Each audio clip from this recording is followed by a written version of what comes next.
Hi, everyone, and welcome to the Winter 2024 episode of the Jackson Heights Beautification Group podcast. I'm your guest host, Chad Tindel, and I play trumpet in the Jackson Heights Orchestra. Today, we're joined again by the JHO's artistic director, Alex Wynn. Welcome to the show.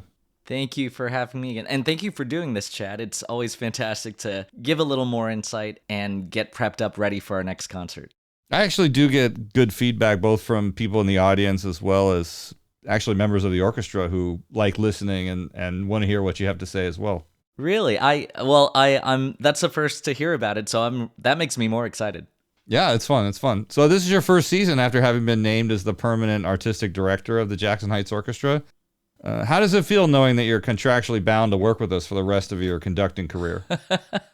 You know what? If we're making music together, I'm a happy camper. We don't always know the future, but I think there's always wonderful challenges and ways to grow no matter how you look at it, because I constantly look at how do we make the ensemble grow, and not just grow, but gel together and listen and work together in new ways. So for me, that I'm going to call that fun, because it gives us good work to do. As long as we're making music together, there's always something to reach for. So, and that's movement, progress, great goals.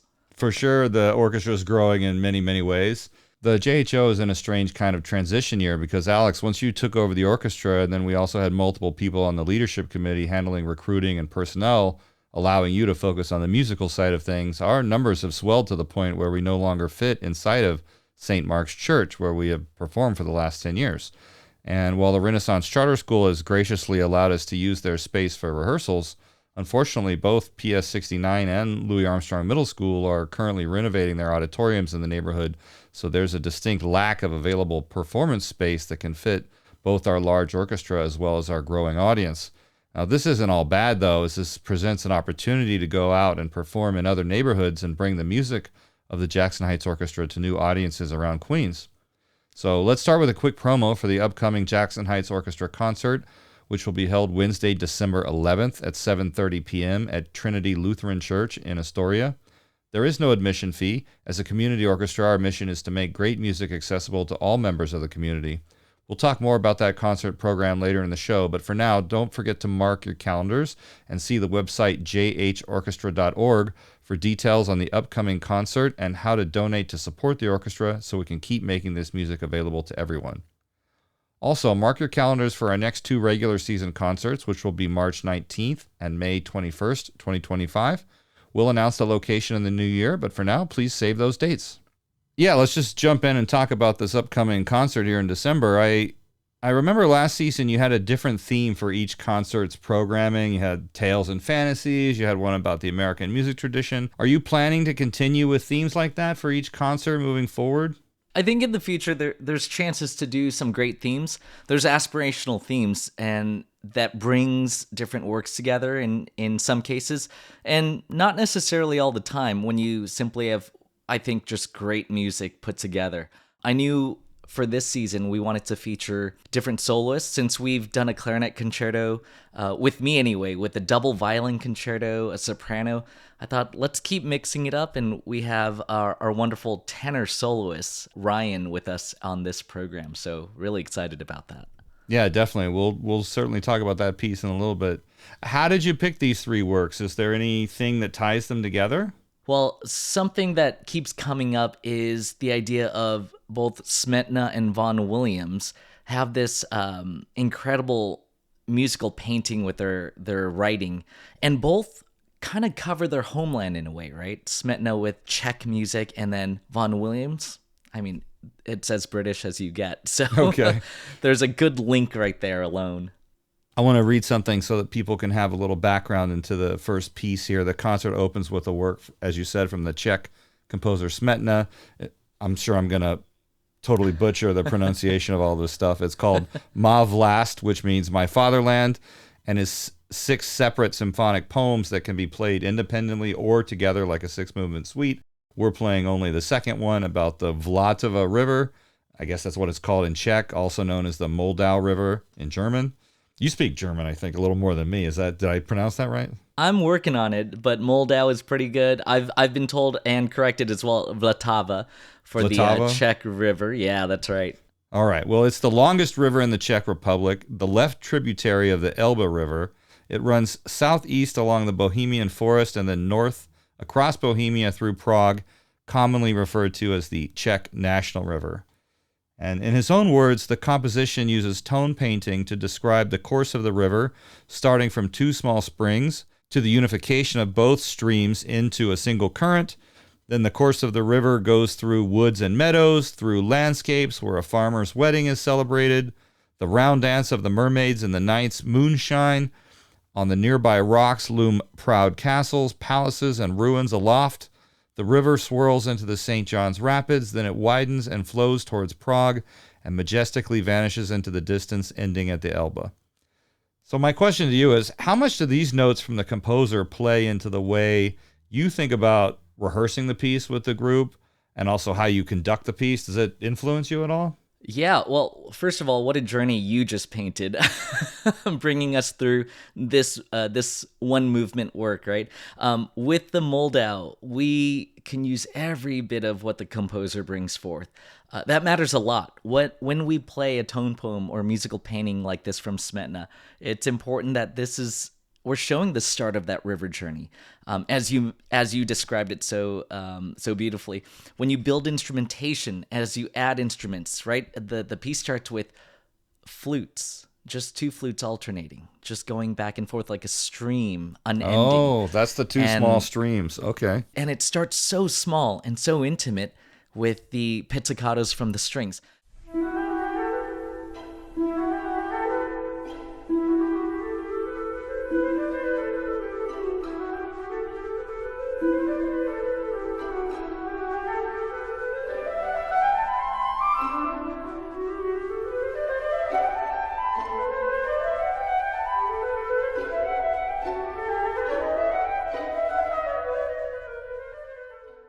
Now, once we start building and you add the clarinets next, which joins in, you can feel the streams kind of forming and actually combining in a way. So you want to paint that same picture as you balance out the instruments. What do we hear? How much do we hear of it? One really brilliant thing is, even if the instruments aren't changing, the harmonies change. You want to bring that out because it definitely feels like the river is either taking a turn or hitting something different, changing in intensity. So that's one of the things that you never forget as you're working through this score. And a great example of bringing those descriptions out is, I think there's one section later, it's describing a rural farmer's wedding. And so when you have something that's a celebratory dance, it should feel like a dance as given to us by the composer, right?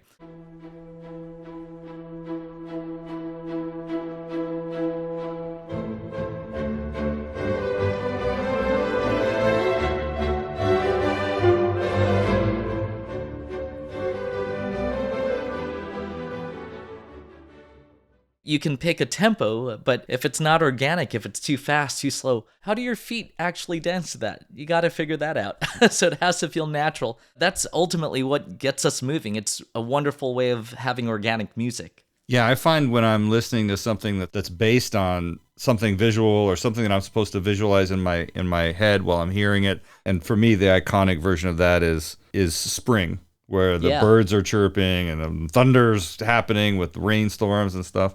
Right. And so it is interesting to think about what he intends for us to picture. I like that.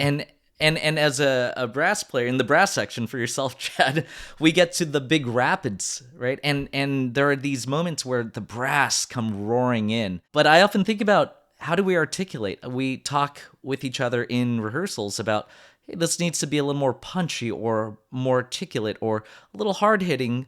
Well, if it's rapids, it shouldn't be anything but that. You know, if it's too soft, hey, we got to figure something out or change something there. So I think that sound, building and creating that sound is a wonderful journey for us just in the process of making that come to fruition and realizing it, right? Yeah, I think it makes the listening to the piece that much more rich. It's like I'm just not listening to interesting music, but it actually represents something. Yeah. Now, you brought up, you actually reminded me when you said the birds chirping and nature and forming those pictures in our head. One thing that I think also links Smetana to Beethoven, I don't know if you knew this, but Smetana also started losing his hearing and went deaf Oh. in his career and his life writing music. And by the time he's writing the Moldau, he pretty much also lost his hearing and was writing just from his mind's ear, as you could say, which we know very well of Beethoven, but also another kind of a link in this thematic program. Fascinating. I can't imagine trying to write music or play music or do anything musical without being able to hear. So that speaks to the brilliance of some of these guys. I think if they're able Absolutely. to do that, it'd be like painting without being able to see what you were painting. Isn't it brilliant? Yeah, it's absolutely mind blowing, actually. All right. Well, the next piece in the concert is called "On Winlock's Edge," and another work with 6 songs inside of it. Is that a coincidence, or is that kind of another hidden connection here? I would just call it a coincidence. Another piece that sets music to something that we're supposed to visualize, I guess.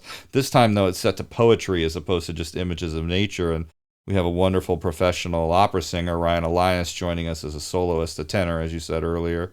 What can you tell us about this piece by Vaughan Williams? Well, it's based on poetry by A.E. Housman, and it's a collection, A Shropshire Lad.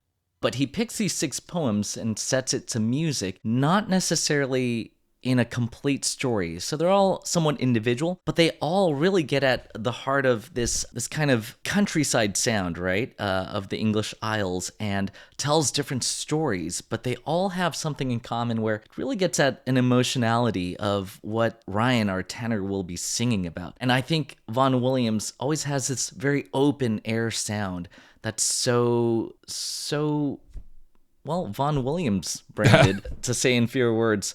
But he does some incredible musical painting as well with the text that you'll hear from Ryan as he sings. Yeah, so when the soloist is singing about the gale, is the orchestra is meant to sound like wind or something like that? Is that accurate?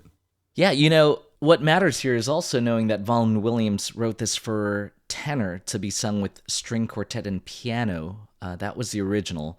He later orchestrated it for larger orchestra, and then we're doing an arrangement of that, more recently orchestrated. And so in the same way, though, when you hear about, let's say, that word gale winds, you have this splattering of woodwind instruments doing these fluttering and amazing arpeggios, right? They're breaking the chords up and down like gale force winds in sextuplets, and mixed rhythms in each beat too. So you have some players playing 5 notes in a beat, some playing sextuplets, some playing triplets, even septuplets, 7 notes in that beat. So it's quite unpredictable, but it works because it moves together so fully in one motion too. So you'll hear that kind of wind riffing up and down. Interesting. I guess other than the wind visualization, is there Yeah.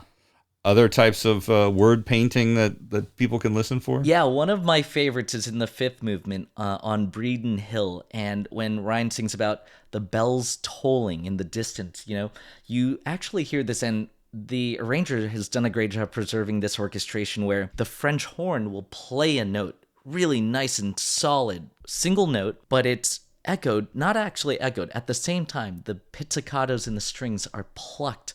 And so you get that hit of the bell, and the horn releases the sound or the ring of the bell. So you have the hit of the bell in the strings, and you have the ring of the bell in the horns. And I think each time that huge bell tolls, it's a wonderful reminder, and something I try to bring out when we've rehearsed it to make sure that we can perform this effectively. And later on, you hear the woodwinds toll their own bell in these big triplets and alternating up and down, just like bells going up and down, So there's different bell tolls, in fact. And then there's a really fun, darker movement that's a conversation between a ghost and a man that's still on Earth here with us, asking, is my team still plowing, from beyond the grave? And then ask, is my girl, is she okay? And the man says, yes, she's okay. How he knows? Well, he doesn't reveal even by the end, but we kind of get the idea why they're together, despite the ghost or the dead man's tale. Vaughan Williams also does this wonderful back and forth. Musically, it's a conversation because he goes from agitated to serene and telling telling, hey, nothing's going on. I just know she's okay. And agitated, asking again, hey, nothing's going on. So there's this really fun interplay between this A B conversation too. So it's really evocative, and we're going to have a lot of fun bringing that out. And it's going to be wonderful to hear Ryan. Yeah, his voice has been really beautiful to hear. It's interesting because I just knew him as a trombone player. Obviously, he was playing trombone in the orchestra, but not realizing that was like something he does for fun, whereas he's actually a professional tenor opera singer as a day job. Yeah. We just get him for his side gig. Yeah. So to hear him We're sing lucky. is phenomenal. Yeah. Yeah, absolutely. We're very lucky.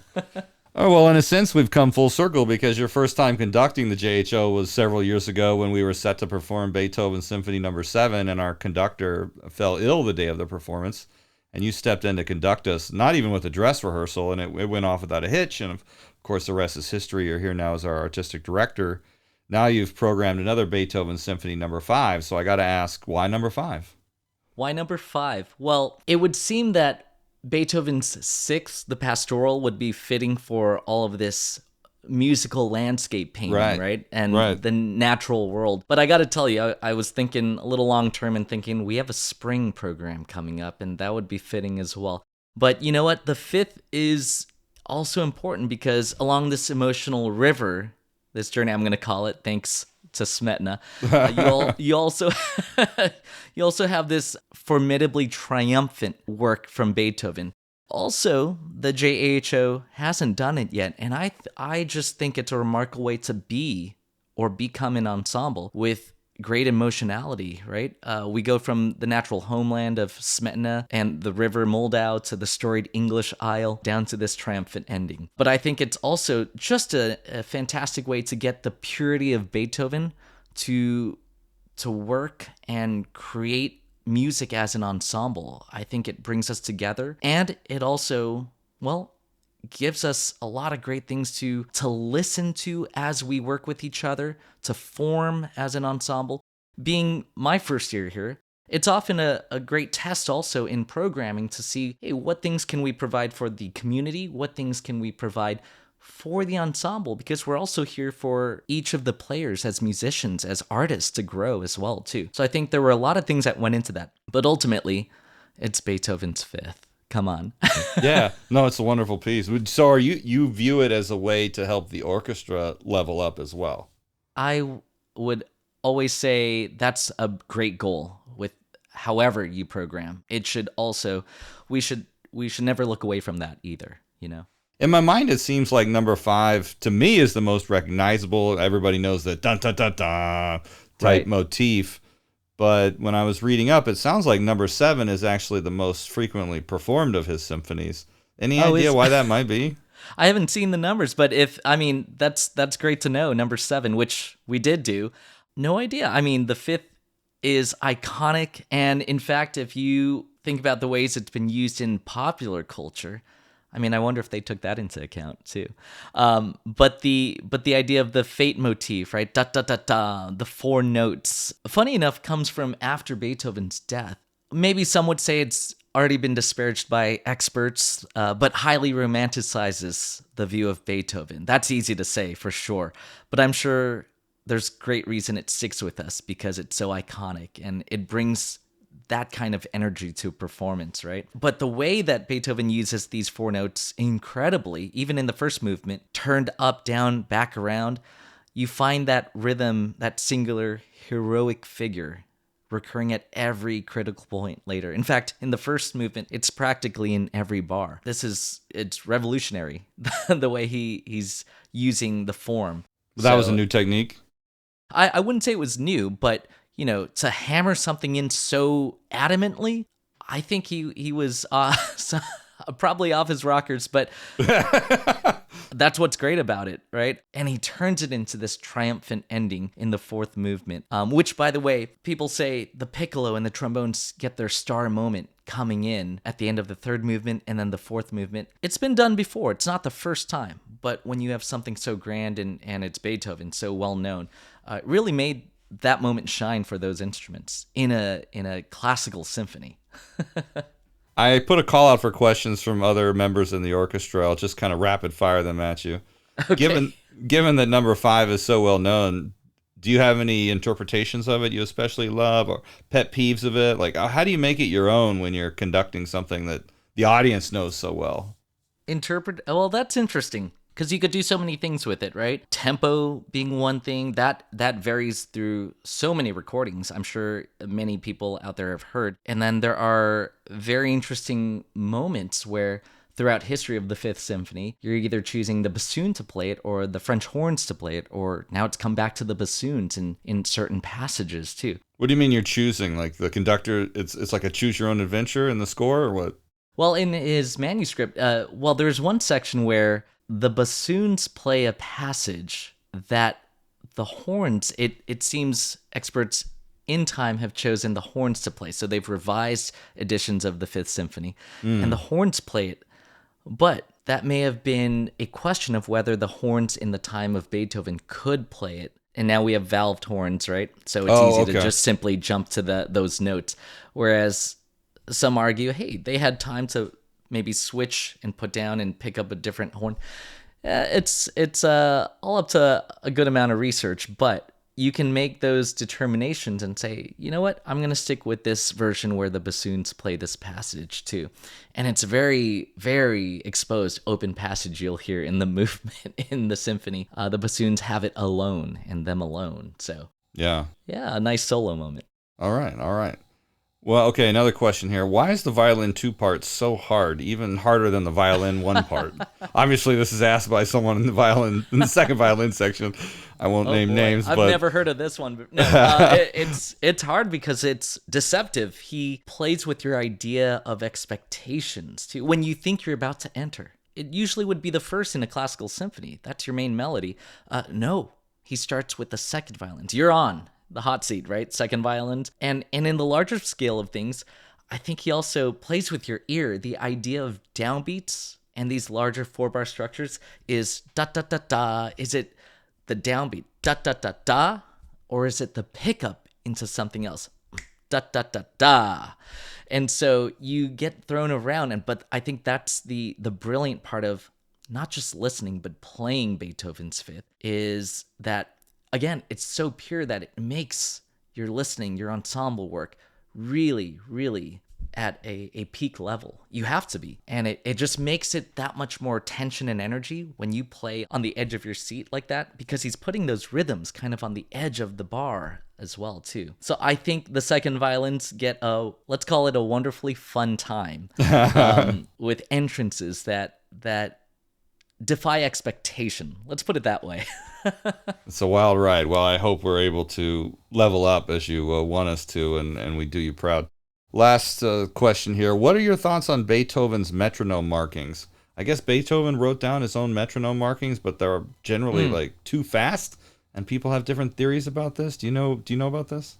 Yeah, well, it's been debated, discussed over and over by many, many thoughts, theories, scholars. Ultimately, we might rely on sometimes tradition. By the way, not really an answer or an excuse, just because someone did it before, right? But Beethoven was particular about the tempi in many of his works, writing it down specifically. And he added these metronome markings to most of his symphonies too. However, the metronome was also newer at the time. And by the time he added those markings, he was already deaf or lost his hearing to adjust any results in practice and performance. So I think interpreting things like tempi can rely on if you take something and perform it at a slower tempo, that can make Beethoven's music sound majestic and powerful. You think of the big coda, the big descending strings playing at the end of Beethoven's Ninth Symphony, right? The Ode to Joy. And you can hear the spectrum of